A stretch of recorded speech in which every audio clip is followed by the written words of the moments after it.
Can you hear that? Yeah, I'm not sure. Okay. I think we're live. Yeah, looks like we are live on YouTube. How we doing? Hello, YouTube. Hey, YouTube.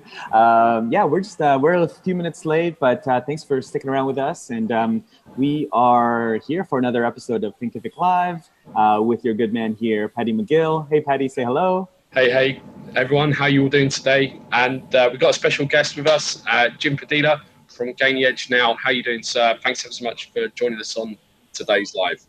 Yeah, doing great. Thanks for having me on. Awesome.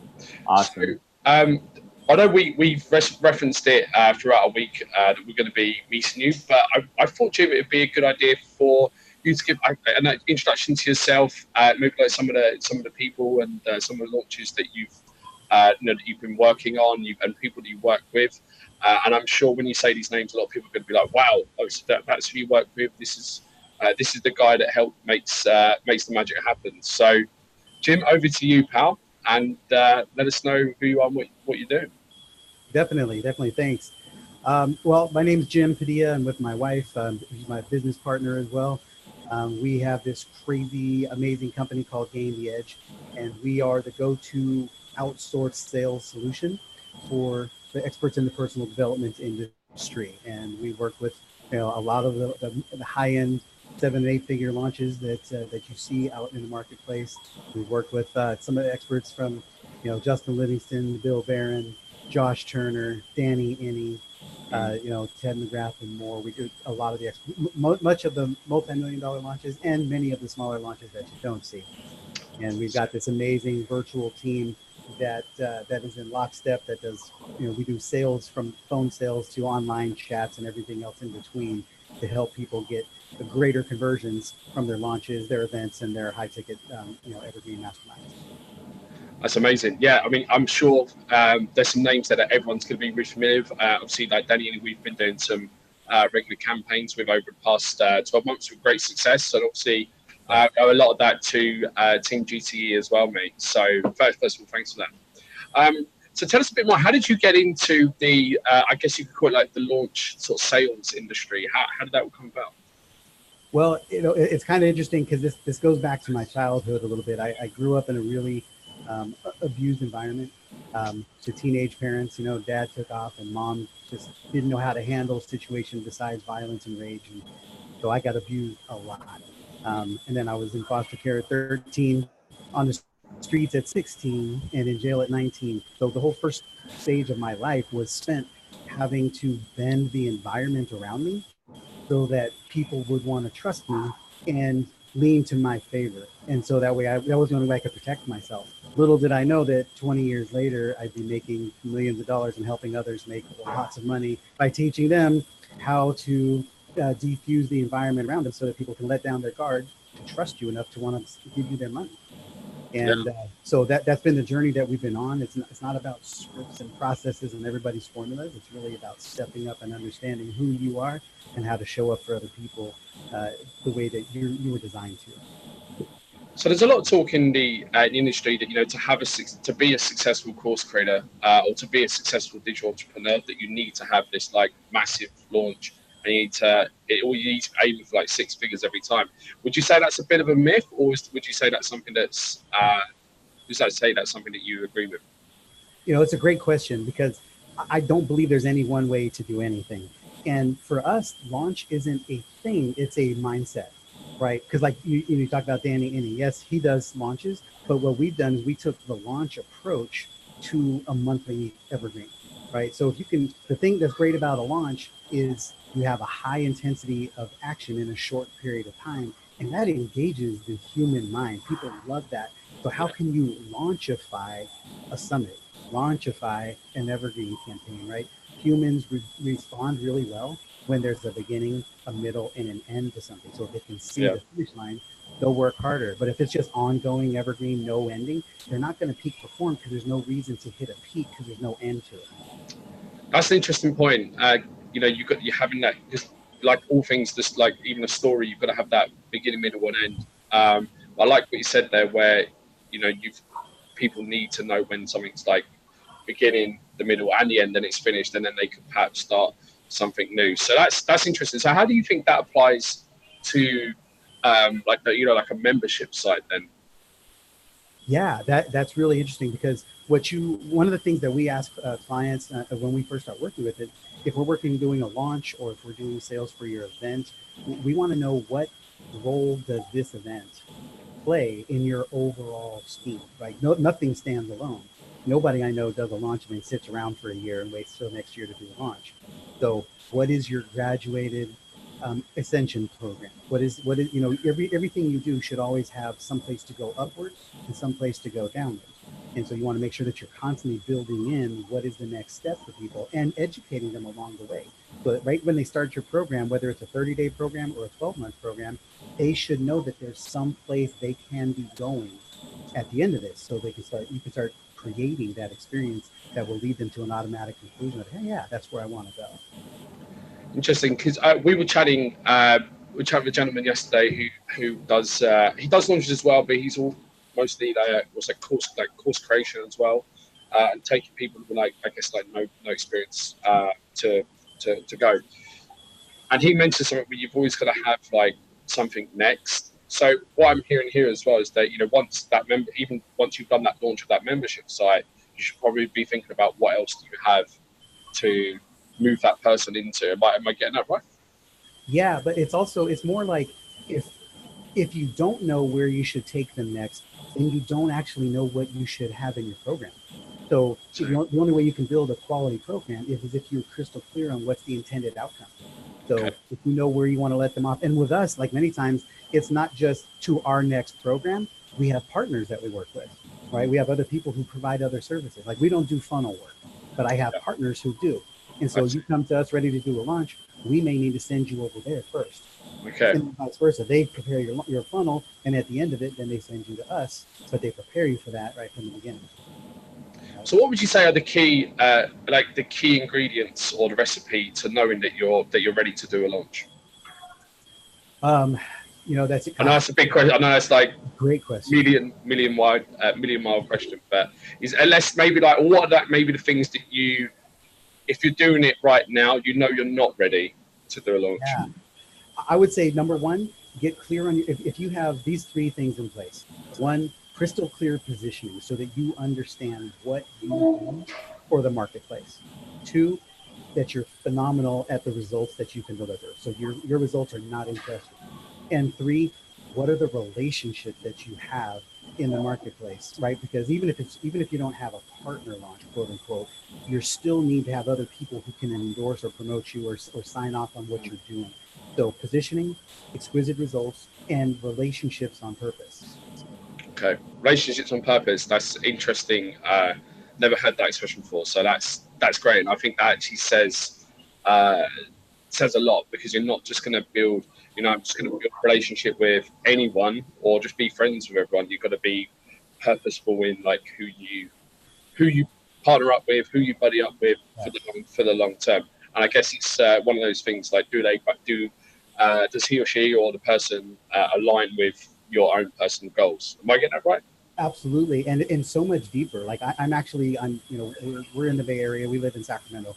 My wife and I are here in the Bay Area today with a partner of ours. And the reason we're here is because she's got a few other partners that she's working with who are fully integrated and need what we do. And we are a perfect element and solution to what they have. We're basically creating an ecosystem. And the partnerships that we're engaging with here are literally going to infuse an extra 8 figures of revenue into our business over the next 12 months. But it's all comes from crystal clear. We understand exactly who we are and what we do. We deliver great results, and we invest purposely. The reason I say relationships on purpose is because we all have relationships, but most of the time we allow those relationships to happen. Mm-hmm. I'm very, very intentional about the relationships I create and how I follow up with them and how I execute on them. Okay. Interesting. I've got a question, Jim. So as far as relationships on purpose, so give some examples maybe that you guys have in your own business. What kind of partners do you guys work with? So what's your space, and then what spaces are your partners helping you in? Great. We are, we have a multi-million-dollar company with 120 team members. So there's a ton of things we know. We could be selling sales training, we could be selling leadership development, organizational structure, but we stay in the lane of sales teams and outsource sales. And we have partners who are funnel creators. We have partners who are Facebook experts. We have partners like Thinkific who are course creators, because there's plenty of people who come to us who have some sort of half-assed program, but is not designed really well. And so we want to be able to put them in something that is exquisite, that will help them actually serve the clients that we sell them into. Right. Same thing with operations. Like what we do is we look at all the areas around us, say, who are all the people that serve our clients at the stage that we are in, and how do we connect them all and pull them all together. No, that's a really great point, and I really hope that our audience here, if they're watching us live or watching the replay, take some notes like that, because you have to make sure you're forming those relationships. You have to get crystal clear on your goals, and you've got to make sure that you're delivering value to your partners just as much as you always asking for something. Yeah. So what would you say, like, the key to go out and find to go out and actually go find some suitable partners? How does one go about doing that? Is there like a method? Is there a tech tool? Is there how do you do it? Good question. Yeah, we actually have a strategy. It's called a Leads Made Easy strategy. It's something we're going to position for your people here in a minute. But basically, we built a $2 million business before we ever spent $1 on marketing.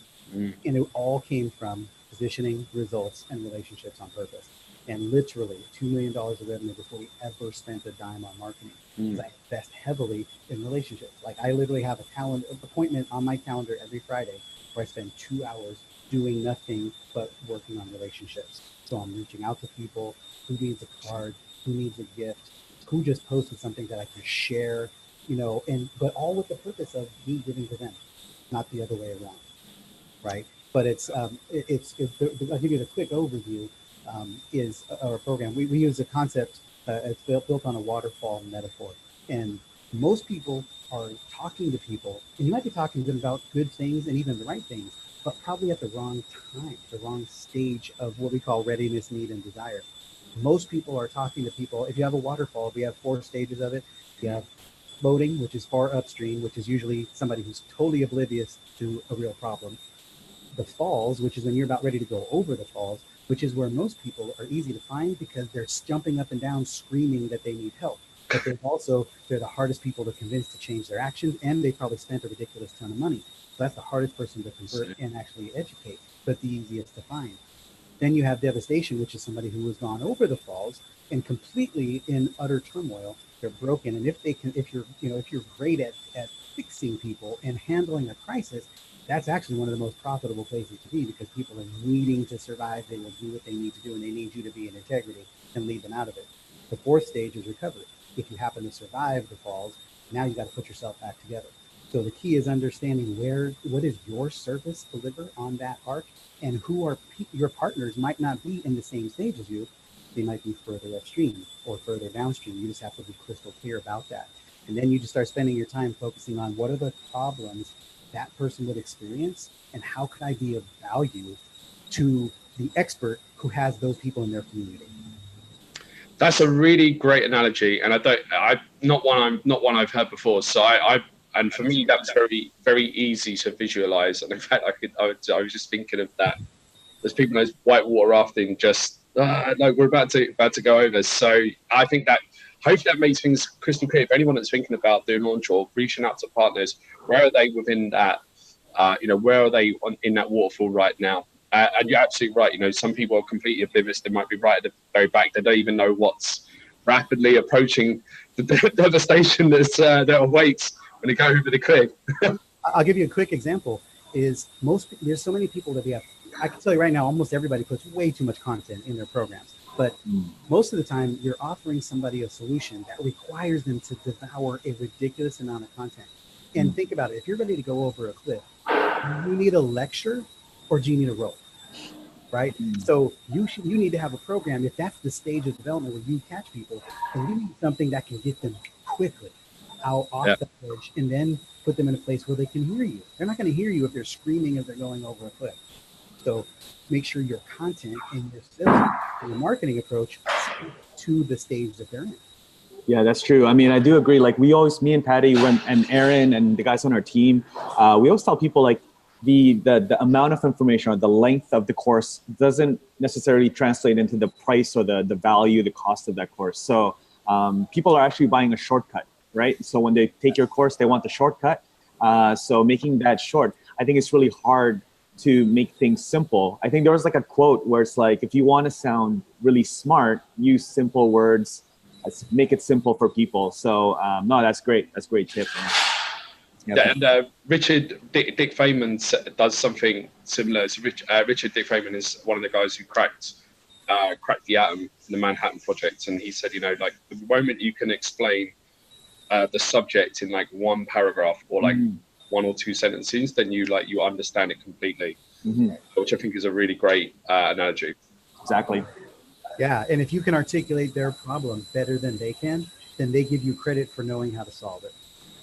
Yes, definitely. And you know what? When you're consulting and when you're talking with people, and you're able to reflect that back, and it's actually a very I think a lot of people, certainly if people are consulting and they're selling, they might overthink this stuff. But if you almost not say word for word, but you just say, okay, so what I'm hearing is that you are, you're having problems with your Facebook ads, you have a problem getting traffic to your site, and you don't know what to do next. Then you start holding that mirror back, and everyone's like, oh wow, yeah, Jim and the GT team just know exactly what I need to do to get out of it, get out of the devastation. Yes. Well, an example is like if you're a weight loss, let's say you're a fitness trainer or a nutritionist some part, and you help people who are overweight. Now you could say, well, I understand when you have cravings, tough cravings are tough and things are challenging. Or you could say in your marketing or in your conversation, when's the last time you went to the refrigerator at midnight, even after you had a great day, and you blew it because you caved in and had that midnight feel, and then you killed yourself with guilt, right? Now you're speaking right to the heart of somebody's problem. You're getting inside their mind. They're having this perspective like, dude, you've been reading my diary. And now they trust you. They get like, dude, this guy gets me. Because you're using the words and speaking the scenario that they are likely seeing and saying to themselves every day. Yeah, and you know what? That's something that we still for course creators. I think they, and certainly perhaps in more like technical topics as well. They tend to think like this is how you do the ultimate mathematic formula to the known universe, or whatever it is. But they're not thinking about the actual benefit that someone's getting. So if the title of your course has to be kept like SEO friendly, it has to be kept sort of searchable, because we've all done this, right? We have a problem, we've got an issue, we go to Google. I mean, I've got a Pomeranian, she doesn't know when to sit on command 100% of the time. So I'm like, how do I make my Pomeranian sit on command? We sort of think and type on Google like almost exactly the same. So yeah, that result or that outcome you're giving to someone needs to sort of like reflect that, like you said, like reflect the language that's being used. Right. And I will tell you this, man, one of the key reasons we created our whole system the way we did is not because it was sales experts. It's because they didn't want to sell. So I've structured my environment so that people send me people who want to buy. So my calendar is full every week of people who were referred by experts, by clients, by colleagues, and by peers. And they're pre-sold. So they show up and I don't have to be a sales guru. I just get to talk to them. And then they want to buy. But it's all about structuring that environment so that people understand. Like you just said, if somebody's looking for how do I make my dog, my Pomeranian, sit on command? Well, if your marketing just said, hey, we help train your dog, that may not come up. They may not be interested in that. They may not connect those dots. That's a really good point. Yeah, you got to give them that. You got to. What's that? Why? What's the problem with the dog not sitting on command every time? Is it because they're going to run into the road and then they might get hurt and they might get injured? You have to.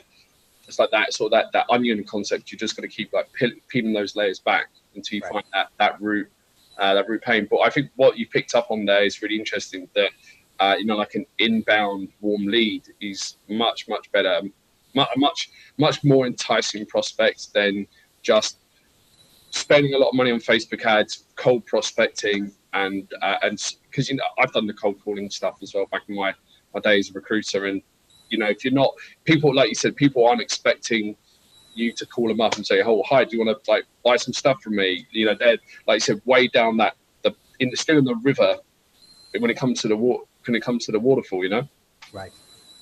Yeah, and then that goes to those three keys that I was talking about: positioning, results, and relationships on purpose. Because the more clear you are about what you do, your people who have relationships with you know how to talk about you, and they've seen the results that you've delivered, so they understand your positioning. So it all ties together, and then you literally, that's how I got invited here today, because everybody in this room knows exactly who I am and what I do, and damn, it just came from me nurturing a relationship and me delivering great results and my positioning being clear. Don't muddy it up. Don't try to be the expert of all things. Be very, very clear. And especially in today's marketplace, there's way too much noise out there. And if the moment you say, I do this and this, you've diluted yourself by 50%. You have to say, this is me. This is what I do. Interesting. So you have to, would you say like find the one thing that you are absolutely like, would you call yourself like the best at doing, and then focus on that? And what about where you see people like doubling down on like two niches? So they say they might be a funnel consultant for a health and fitness industry. Is that still, and just only that is? Would you say that's a thing that should still be done, or? There's nothing wrong. Like, use the example, the office that I'm in here, the owner here, she owns 8 different corporations that are all 8-figure companies. However, she didn't start them all at the same time.